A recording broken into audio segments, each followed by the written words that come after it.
नमस्कार। अर्थशास्त्र विभाग में आप सभी का हार्दिक स्वागत है। राजऋषि भर्तृहरि मत्स्य विश्वविद्यालय के पाठ्यक्रम के अनुसार बीए पार्ट फर्स्ट इकोनॉमिक्स का paper economic concepts and methods के अंतर्गत हम अध्ययन कर रहे थे अवकलन का। अवकलन के बारे में जो डिफरेंशियल है, अवकलन है, इसके बारे में हमने पिछले व्याख्यान में आपको मैंने डिटेल से बताया था। हम अर्थशास्त्र में अवकलन का प्रयोग क्यों करते हैं, क्योंकि हम जानते हैं कि अवकलन जो हमारा टॉपिक है ये मैथमेटिक्स का टॉपिक है। तो इस मैथमेटिक्स का टॉपिक का प्रयोग हम अर्थशास्त्र में क्यों करते हैं। मैंने कहा कि अर्थशास्त्र जो हमारा है ये आर्थिक समस्याओं का अध्ययन एवं उनकी समाधान प्रस्तुत करता है। तो इसी संदर्भ में जो अवकलन है, ध्यान रखिए, ये अवकलन का प्रयोग भी हम अर्थशास्त्र में आर्थिक समस्याओं के अध्ययन के लिए करते हैं। आर्थिक क्रियाओं के अंतर्गत मैंने कहा कि जब कुल मूल्य से सीमांत मूल्य का अध्ययन करना होता है या कुल मूल्य से हम सीमांत मूल्य निकालते हैं, जिससे कुल लागत से सीमांत लागत निकालना है, कुल उत्पादन से सीमांत उत्पादन निकालना है, कुल उपयोगिता सीमांत उपयोगिता निकालनी हो, तो हम जब कुल मूल्य से सीमांत मूल्य निकालते हैं तो मैंने बताया आपको, जब तालिका होती है तो हम उसमें सीमांत मूल्य के द्वारा निकालते हैं। जब हमको डायग्राम दिया हुआ है तो उसमें हम स्लोप के द्वारा उसका सीमांत मूल्य निकालते हैं, हम स्लोप कहते हैं। लेकिन जब कोई हमें इक्वेशन के रूप में दी हुई संख्या है, यानी कि कोई समीकरण के रूप में हमें दी हुई है और हम उसका सीमांत मूल्य निकालेंगे, तो यानी कि वहाँ उसका हम अवकलन कर देते हैं,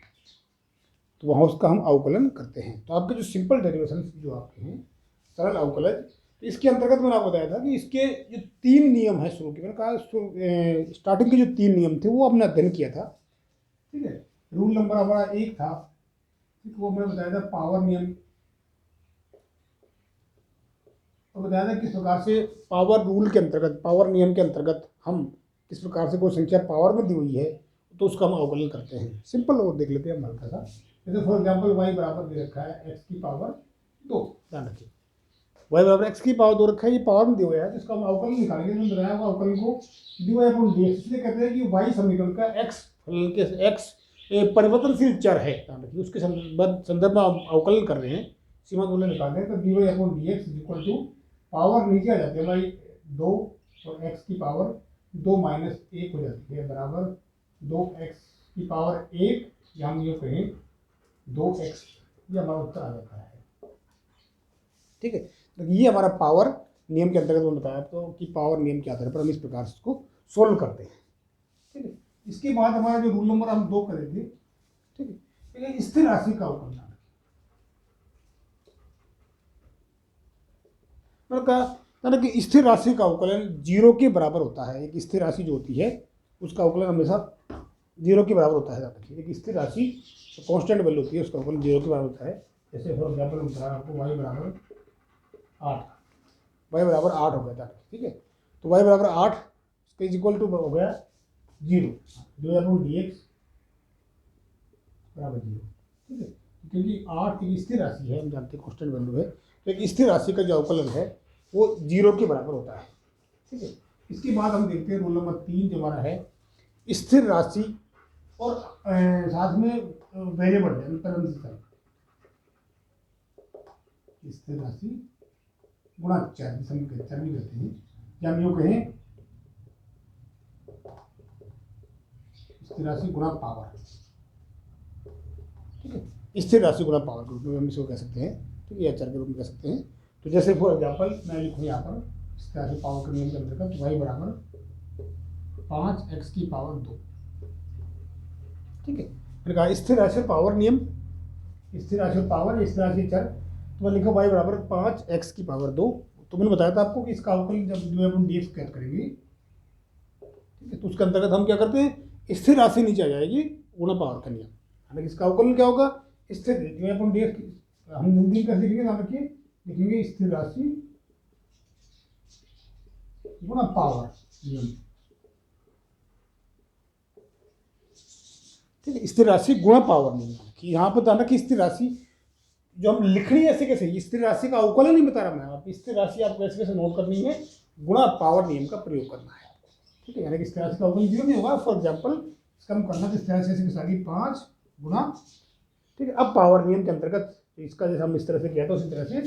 पावर नीचे आ जाएगी गुणा, ठीक है, एक्स की पावर 2 माइनस 1, ठीक है, बराबर हम यूँ कहें तो 5 गुणा 2, 5 गुणा 10 एक्स की पावर 1, यूँ कहें 10x, ये हमारा उत्तर आ गया। इसलिए स्थिर राशि और पावर का जो नियम है, इसके अंतर्गत स्थिर राशि गुणा पावर नियम कहता है, पर हम पावर का अवकलन कर देंगे, ये इसका तीसरा नियम है, ठीक है, जो मैंने बताया आपको। इसके बाद में बिठा देता हूँ, इसके बाद में हमारा जो चौथा नियम है, नियम नंबर 4 है, चौथा नियम है वो आता है, यानी कि हम ये इसके अंदर के जो नियम पढ़ रहे हैं, शुरू के ये 4-5 नियम है जो इजी हैं, वो तो इस प्रकार से इक्वेशन हमको दिया हुआ होता है, उसका अध्ययन करेंगे। उसके बाद हल्के से थोड़े से जो किस प्रकार से हम जो चेन रूल के अंतर्गत है, भाग के अंतर्गत है, या कोई संख्या पावर में चढ़ दिया हुआ है तो हम कैसा अवकलन करेंगे, वो बाद में करेंगे। शुरू के 4-5 जो नियम है उसके अंतर्गत इक्वेशन जो हमको दिया होता है, उस इक्वेशन के अंतर्गत किन किन क्या कैसे कैसे हम मूल्यों का अवकलन करते हैं, इसका अध्ययन हम कर रहे हैं, ठीक है। चौथा हमारा नियम है, यानी कि जोड़ व बाकी का नियम।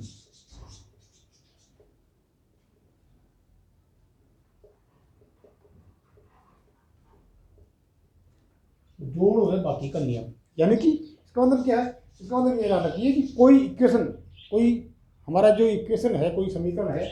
वो जोड़ और बाकी के रूप में दिया हुआ है, यानी कि तो उस जोड़ और बाकी के नियम के अंतर्गत हम क्या करते हैं, यानी कि कोई हमारा इक्वेशन जो हमारा है वो जोड़ बाकी में दिया हुआ है, तो उसका अवकलन करने के लिए यानी कि समीकरण में अलग अलग जोड़ व बाकी के बराबर होता है, ठीक। इसका मतलब क्या है, देखिए जब कोई भी इक्वेशन, जब कोई भी समीकरण हमें जोड़, जिसमें जो संख्या है या वेरिएबल्स जो हैं वो जोड़ व बाकी के रूप में दिए हुए हैं, और उन जोड़ व बाकी के दिए हुए चरों को जब हम अवकलन करेंगे तो ध्यान रखिए उनके अलग अलग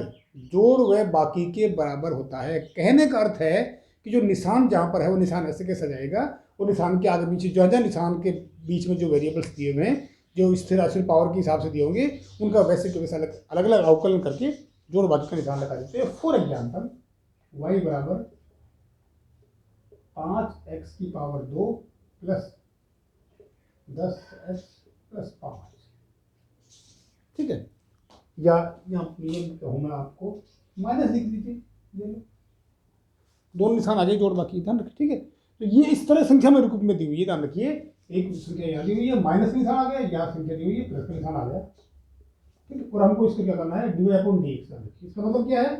इसका है कि y समीकरण का x परिवर्तनशील चर के संदर्भ में इसका हमको अवकलन करना है, dy/dx करना है। तो मैंने बताया कि इसका अलग अलग जोड़, यानी कि इसका अवकलन जैसे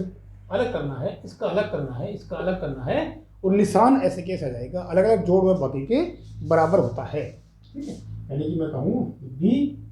ठीक है, 5x² dy/dx, ठीक है, माइनस आ गया d कोष्टक में 10x/dx, ठीक है, और प्लस b कोष्टक में 5 आ गया dx। इसका मतलब क्या है कि मैंने आपको जो बोला था कि जब कोई संख्या इस तरह से अलग अलग जोड़ व बाकी, कोई समीकरण जोड़ व बाकी के रूप में दिया हुआ है, तो उसका हम अवकलन करेंगे, तो ध्यान रखिए उसका अवकलन अलग अलग जोड़ व बाकी के बराबर होता है। तो ये 5x² अलग दे रखा है, ये माइनस दे रखा है, ठीक है, ये 10x दे रखा है, प्लस 5 दे रखा है, तो इसका अवकलन अलग हो जाएगा, ये जो माइनस इसका अवकलन अलग हो जाएगा, प्लस इसका अवकलन अलग हो जाएगा। तो इस तरह से मैंने आपको अलग लिख दिया है, ये ठीक है। निशान आपका है, निशान ऐसे कैसे वही कि वही आ जाएगा, dy/dx करेंगे, आपको दिक्कत नहीं है, ठीक है। 5x² हमारा इस तरह से ये किया था, ठीक है, स्थिर राशि गुणा पावर नियम के आधार पर हम करेंगे, कैलकुलेट करेंगे तो क्या होगा, 5 ऐसे कैसे आ गया,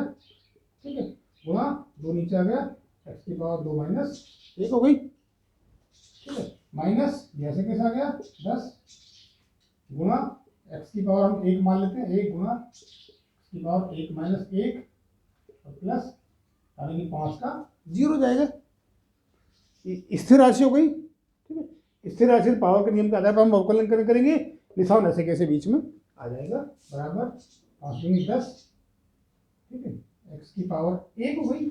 5 में 10 एक्स की पावर 2 माइनस 1 हो गई, ठीक है, माइनस 10 एकम 10 एक्स की पावर 1 माइनस 1 0 हुई,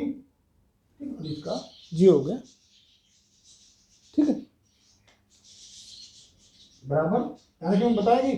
किसी की पावर 1 होने का मतलब उसके पावर, अर्थात मैं ये कहूँ आपसे, ठीक है, मैंने आपको पहले व्याख्यान में बताया था, ठीक है, x की पावर 1 बराबर x, ये की मतलब है, ठीक है, यदि अवकलन करने की और के बाद में x की पावर 0 आती है, इसका मतलब 1 हो गया, ठीक है, x की पावर 1 का मतलब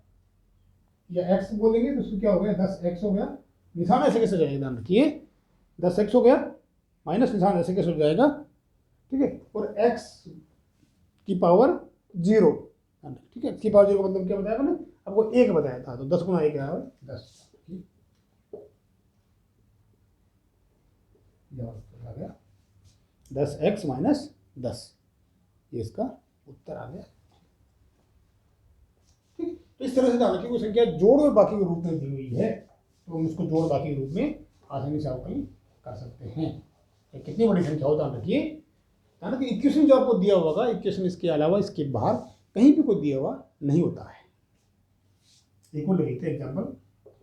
y बराबर, ठीक है, 10x की पावर 3 माइनस 2x की स्क्वायर, ठीक है, प्लस 5x प्लस 50, ठीक है, ध्यान रखिए ऐसे सवाल है, ध्यान रखिए ऐसा ही सवाल है, जोड़ व बाकी का नियम, अर्थात इक्वेशन जो है उसमें जोड़ व बाकी के रूप में संख्याएं दी हुई हैं, इसमें वेरिएबल्स जो हमारा है चर भी दे रखा है, और यहाँ हम देख रहे हैं वाई समीकरण का x एक परिवर्तनशील चर है, उसके सापेक्ष अवकलन करना है। तो मैंने बताया कि इसका अवकलन इनके अलग अलग जोड़ व बाकी के बराबर होता है, तो इसका अपन करेंगे dy/dx बराबर, अरे कि मैंने कहा इसका हम लिखेंगे, हम इस तरह से लिख सकते हैं आगे, इसको d का मतलब dy पूरा इक्वेशन होगा, तो इसकी d यहाँ पर ये वैल्यू 10x की पावर 3, तो dy/dx माइनस, ठीक है, 2 की स्क्वायर, तो d 2 की square upon dx plus d 5x dx, dx, ठीक है, इसके बाद प्लस d 50 अपॉन dx, ठीक है, अभी ये इस तरह से समीकरण के रूप में दी हुई है, इसका हम अवकलन करेंगे अलग अलग हो जाएगा, ठीक है, बराबर इसका हो जाएगा dy अपॉन,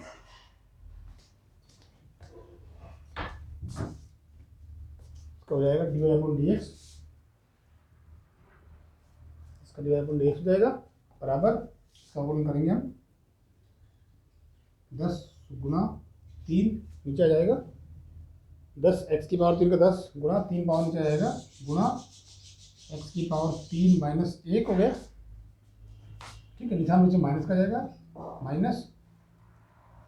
2 गुना 2 गुना x की पावर 2 माइनस 1 आ जाएगा, ठीक है, प्लस 5 गुना 1 मान लेते हैं x की पावर, मैंने बताया कि x की पावर 1 की बात है, 1 नीचे जाएगा, 1 गुना x की पावर 1 माइनस 1 प्लस 50 स्थिर राशि, इसका अवकलन 0 के बराबर हो जाएगा, बराबर 10 या 30, हम लोग x की पावर 2, x 30, x की पावर 3 माइनस 1 हो गया 2 हो गया, माइनस 4 x की पावर 1, 4 x की पावर 1, या मैंने कहा x की पावर 1 या x एक ही बात है, ध्यान रखिए, 4x की पावर 1 लिख देते हैं, प्लस 5 x की पावर 0, और उसका 0 हो गया, बराबर हम ये भी कर सकते हैं 30 x की power 2 minus 4x plus 5, 30 x की पावर 2 माइनस 4x प्लस 5, ये आपका अवकलन हो गया जोड़ बाकी के नियम के आधार पर। तो इस प्रकार से हम ध्यान रखिए संख्या जोड़ बाकी के रूप में दी हुई है, तो उसका अलग अलग हम जो हमारा स्थिर राशि, वो जो पावर नियम है, वेरिएबल का नियम है, इस नियम के आधार पर हम आसानी से अलग अलग उनके जोड़ बाकी के आधार पर उसका हम अवकलन कर देंगे, सीमा मूल्य निकाल देंगे। तो इस प्रकार से ये हमारा रूल है जोड़ बाकी के नियम का। ठीक है, इसके आगे हम नेक्स्ट नियम। Thank you.